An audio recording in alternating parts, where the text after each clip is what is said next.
Now, bullets fly in broad daylight in New Smyrna Beach. Police say it was a shootout between rival biker gangs.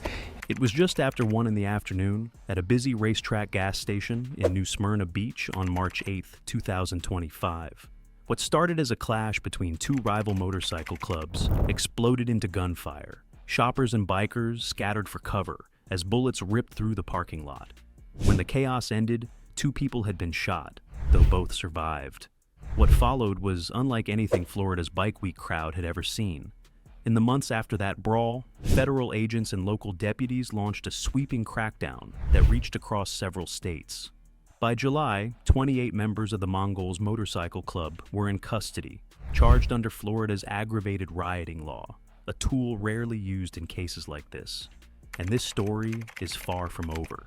In the next few minutes, we'll break down how investigators tracked down suspects, why prosecutors leaned on a controversial statute, what they uncovered during raids, and where this case is headed next. Bike Week context script. Every spring, Daytona Beach transforms into the heart of motorcycle culture. Bike Week isn't just a local event. And Sturgis police released crime statistics for the first day of the 85th annual Sturgis Motorcycle Rally. It's one of the biggest motorcycle rallies in the world. Year after year, it pulls in crowds that reach into the hundreds of thousands, filling hotels, restaurants, and bars, and pumping millions of dollars into Florida's economy. Local businesses count on it, and the city leans on its reputation as a safe, tourist-friendly destination. Because of the size of the crowd, law enforcement always treats Bike Week like a high-priority operation. Extra patrols, joint task forces, and even undercover units are brought in to keep the peace. Normally, their work is behind the scenes, managing traffic, keeping rival groups apart, and preventing trouble before it starts. But this year was different. The violence that erupted at a New Smyrna Beach gas station didn't stay in the shadows. It happened in broad daylight, in front of cameras, during one of Florida's most publicized events. That changed everything. The brawl wasn't just another biker fight. It became a direct challenge to the sense of order the city promises visitors during its biggest week of the year. Gas station brawl and shooting script. On March 8, 2025, just after 1 p.m., the racetrack gas station off State Road 44 in New Smyrna Beach became the flashpoint. What began as a heated confrontation quickly spiraled out of control. Witnesses say fists flew first, then weapons appeared, and within moments the fight turned into a shootout. 2 people were hit by gunfire, though both survived with non-life-threatening injuries. Shaken bystanders called 911 as riders scattered from the scene. By the time deputies arrived, much of the crowd had already vanished. That same day, investigators arrested 41-year-old Clinton Neal Walker in connection with the violence. But he was only the start. Authorities later confirmed the brawl wasn't random. It was tied to long-running tensions between 2 outlaw motorcycle clubs, the Mongols and the Warlocks. What unfolded at that racetrack was another chapter in a feud that had now erupted in one of Florida's busiest public spaces. From chaos to case strategy. What happened at the racetrack wasn't the first time rival motorcycle clubs had fought, but this clash stood out immediately. It unfolded in broad daylight during peak hours of Bike Week, when locals and tourists crowded nearby businesses. And unlike many disputes that disappear into rumor, this one was caught on camera from multiple angles. Gas station surveillance captured the opening seconds, and cell phone clips recorded the scramble that followed. Those images spread quickly, giving investigators not only a clear window into the violence, but also undeniable evidence that couldn't be ignored. For deputies and federal agents, the danger wasn't limited to the people trading blows. Families were pumping gas, workers were on shift, and traffic was steady on State Road 44. That raised the stakes. What might once have been treated as a brawl between gangs was now considered a direct threat to public safety, a moment that demanded a broader, more coordinated law enforcement response. Over the following weeks, investigators began piecing together identities, linking faces from the videos to known members of motorcycle clubs. The work was slow, deliberate, and spread across counties and even states. Rather than closing the file after the first arrest, officials built an operation with the FBI and local agencies working side by side. This decision set the tone for what became one of the largest targeted crackdowns connected to Bike Week in years. And here's where the legal strategy took a surprising turn. Instead of focusing only on individual charges like assault or unlawful firearm use, prosecutors chose a different path. They reached for Florida's aggravated rioting law, a statute designed for large-scale public disorder. By framing the clash this way, authorities were signaling that the chaos wasn't just a fight, but an organized outbreak of violence that put an entire community at risk. That move would shape every arrest that followed, and it's why the case against the Mongols grew into something far bigger than a single shooting: the investigation. How IDs were built. Once the chaos at the racetrack was contained, law enforcement faced a choice: treat it as another outbreak of biker violence or launch something much larger. They chose the second option, and what followed became one of the most expansive investigations tied to Florida Bike Week in recent memory. From the beginning, the Volusia Sheriff's Office refused to let the case rest as a local disturbance. They immediately brought in the 7th Judicial Circuit State Attorney's Office to prepare potential charges, and before long, the FBI's Jacksonville Division took the lead on a coordinated federal partnership. This wasn't just one field office lending support. In total, 9 different FBI field offices across the country were eventually involved, highlighting the scale of the operation. The message was clear: what happened in New Smyrna Beach would not stay contained to a single county, and the federal government intended to bring its full reach to the case. To build that reach, investigators leaned heavily on modern surveillance. The gas station itself had security cameras, and within hours of the shooting, clips from bystanders were circulating online. Each frame became a piece of evidence. Detectives froze images, compared tattoos, patches, and even unique clothing with existing databases. They matched license plates to known associates and cross-referenced faces with membership lists already gathered from years of monitoring motorcycle clubs. According to officials, this wasn't just a one-time review. Even as arrests began months later, analysts were still combing through footage to determine who else might have been involved and exactly what role each person played in the violence. This methodical approach laid the foundation for search warrants. Across the following months, law enforcement obtained and executed 14 separate warrants. They weren't confined to Volusia County. Teams fanned out to Brevard, Miami-Dade, Polk, and Palm Beach counties, stretching the net across much of Florida. The scope didn't stop at state lines. One of the most notable warrants was served in Chesterfield County, Virginia, showing just how far the connections extended. And in Edgewater, investigators raided a Mongols clubhouse, a symbolic and strategic target meant to send a message that no location tied to the group was beyond reach. The raids weren't just symbolic, they were productive. During the searches, authorities seized an arsenal. According to officials, 38 handguns and 15 long guns were recovered. Each weapon was cataloged, tested, and checked against ballistics to see whether it had been used in the March 8th shootout or in any other crimes. Seizing firearms wasn't just about potential evidence. It also stripped the club of tools that could be used in future conflicts, a tangible way of reducing the threat. At press conferences, leaders from both local and federal agencies emphasized that the investigation remained active, even after the initial wave of arrests.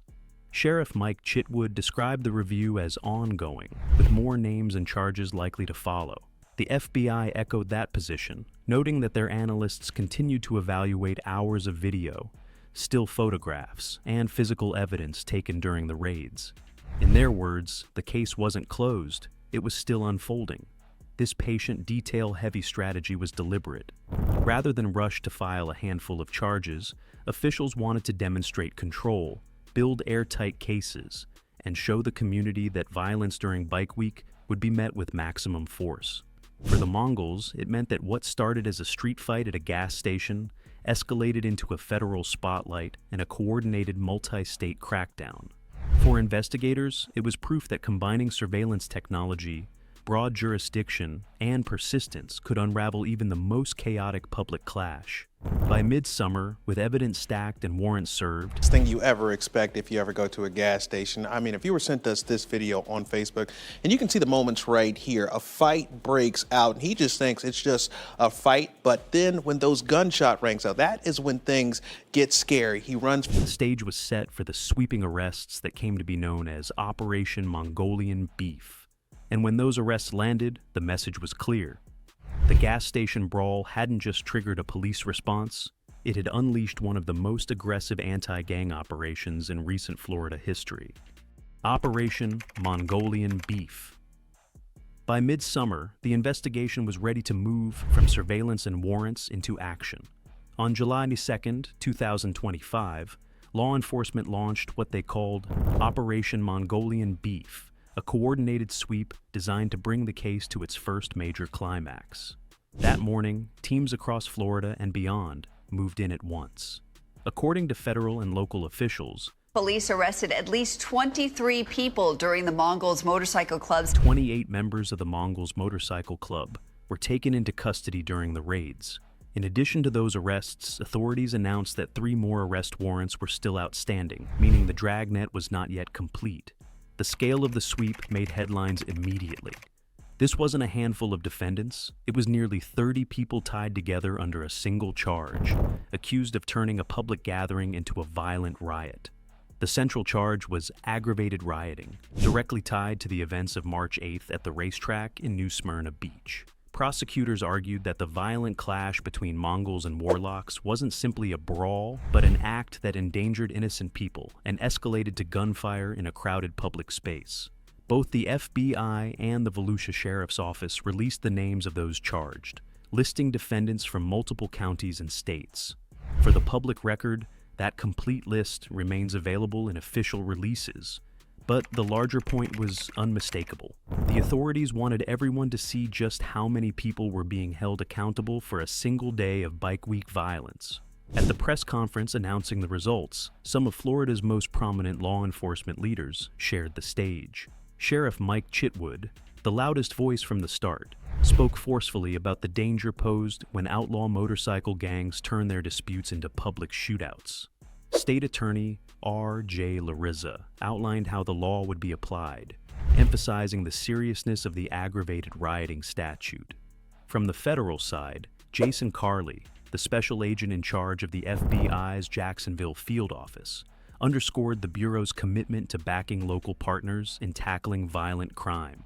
And standing alongside them was Florida Attorney General James Uthmeier, who tied the operation to the state's broader stance on organized violence. One arrest in particular drew extra attention. Among those taken into custody was Carlos Cardona Batista, identified as the president of the Volusia chapter of the Mongols. During the briefing, Sheriff Chitwood commented not only on Batista's leadership role in the club, but also on his immigration status, noting that Batista was not in the country legally. Those remarks sparked discussion in local media, though officials were clear that the immediate charges against Batista were based on his alleged participation in the March 8th incident, not immigration violations. By attributing those comments directly to the sheriff, reporters underscored both the sensitivity of the case and the broader social debates it touched. The coordinated raids were the culmination of months of patient work. Warrants executed in multiple counties had already produced seizures of firearms, club paraphernalia, and digital evidence. The July arrests tied that evidence to specific individuals. By charging nearly 30 people at once, prosecutors signaled that they were treating the brawl not as isolated misconduct, but as a collective action under Florida's anti-riot law. The visual of so many names lined up together under the same statute reinforced the message. Law enforcement was prepared to bring the full weight of the law against organized violence during one of the state's most important annual events. For Bike Week regulars and local residents alike, Operation Mongolian Beef marked a turning point. In the past, fights between clubs might have ended in a few arrests, quickly forgotten as the crowds thinned. This time, the outcome was different. The combination of federal backing, a rarely used felony statute, and sweeping arrests made clear that what happened on March 8th had crossed a line.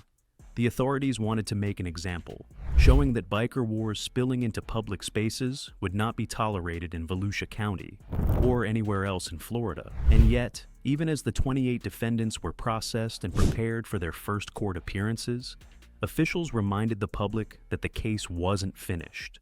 With 3 warrants still open and surveillance footage still under review, Operation Mongolian Beef was only the first act in what promised to be a much longer legal drama. The law behind the charges. To understand why Operation Mongolian Beef drew so much attention, you have to look closely at the law prosecutors decided to use. The charge of aggravated rioting comes straight from Florida Statute, Section 870.01, subsection 3. The law reads, a person commits aggravated rioting if, in the course of committing a riot, he or she, A, participates with 25 or more other persons, B, causes great bodily harm to a non-participant in the riot, or causes damage to property in excess of $5,000, C, displays, uses, threatens to use, or attempts to use a deadly weapon, or D, by force or threat of force, endangers the safe movement of a vehicle traveling on a public street, highway, or road. Under Florida law, aggravated rioting is a second-degree felony, carrying penalties of up to 15 years in prison, significant fines, and extended probation. It is not a misdemeanor brawl or a simple disorderly conduct charge. It's one of the most serious tools the state can bring against large-scale public violence. This statute is relatively new. Its modern form was created and expanded by House Bill 1 in 2021, known formally as the Combating Public Disorder Act. That law was pushed in the wake of nationwide unrest in 2020 and was designed to give prosecutors stronger options when riots put communities at risk. From its passage, HB 1 drew national headlines for how it broadened law enforcement's ability to charge participants when violence breaks out in large groups. When it was applied against the Mongols in 2025, it wasn't just another chapter in Florida's biker history. It was, according to local officials, the first time this updated rioting statute had been used in such a case. At their press conference, leaders from Volusia County emphasized that point, saying the March 8th brawl fit the law's criteria, a clash involving well over 24 people, the presence of firearms, and innocent bystanders placed directly in harm's way. By leaning on this statute, prosecutors elevated the case from an ordinary gang fight to a statewide legal test. For defendants, it meant they were no longer facing charges that carried short sentences. They were staring down the possibility of more than a decade behind bars. For law enforcement, it sent a public signal. Florida was willing to treat gang violence in crowded civilian spaces as aggravated rioting, with all the weight of a felony-level prosecution, what prosecutors and police say they can prove. When officials laid out their case, they were careful to frame it as allegations, but their theory of what happened was clear. In their view, the March 8th clash at the new Daytona Beach racetrack was not a random skirmish, but a coordinated confrontation between rival motorcycle clubs. Prosecutors argue that dozens of participants from both sides converged at the same time, turning a busy gas station into the setting for an organized street battle. From the state's perspective, the fight checked the boxes of Florida's aggravated rioting statute. The group size was far larger than the 25-person threshold spelled out in the law. Firearms were brandished and fired. Oh, shit! Oh, shit! The stakes from fistfights to deadly force. And most importantly, innocent bystanders, people simply pumping gas or shopping nearby, were placed in direct danger. In the words of the FBI and the Volusia Sheriff's Office, this was the definition of public disorder, escalating to violence. To back those allegations, investigators point to the depth of their operation. They executed 14 search warrants in multiple counties, raided a Mongols clubhouse in Edgewater, and seized dozens of weapons. They released a long list of defendants with names drawn from across Florida and even into Virginia. For law enforcement, that list was meant to demonstrate the scale of the network and the seriousness of the charges. But, as sweeping as the operation was, the presumption of innocence still applies. Officials themselves noted that the list of defendants is a record of charges, not convictions. The multi-jurisdiction approach shows how broad the investigation has become, not proof of individual guilt.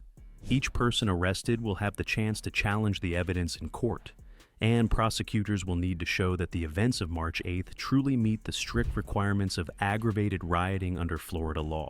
In the days that followed, local outlets reported additional arrests as more suspects were located and brought back to Volusia County. Some defendants picked up in other parts of the state, including Brevard and Palm Beach counties, were transferred to face charges where the case originated. Each new arrest added to the sense that Operation Mongolian beef was still unfolding, not a one-day sweep. Reporters noted that these follow-on arrests were part of a plan laid out by investigators from the start. Because we will kill you graveyard dead.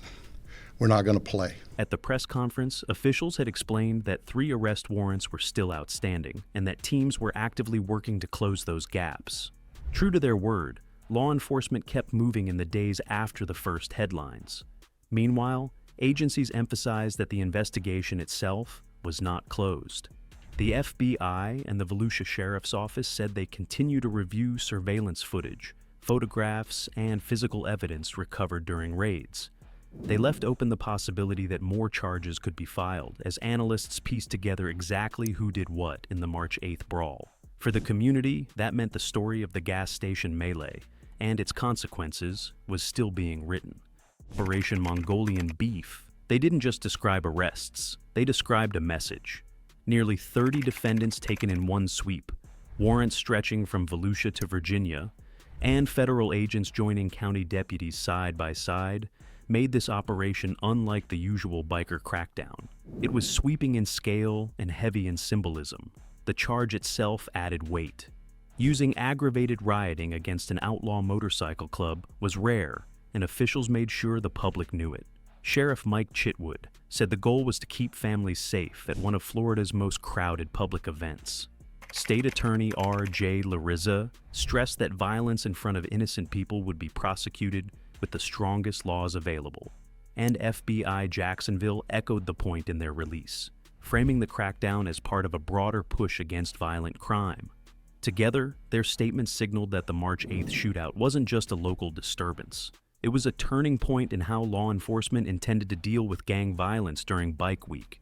Closing loop. What to watch next? With the arrests complete, the next steps move into the courts. Defendants are scheduled for appearances where lawyers are expected to challenge the use of Florida Statute Section 870.01, subsection 3. Prosecutors have already suggested that more charges could be filed if new evidence emerges from ongoing surveillance reviews and ballistic testing.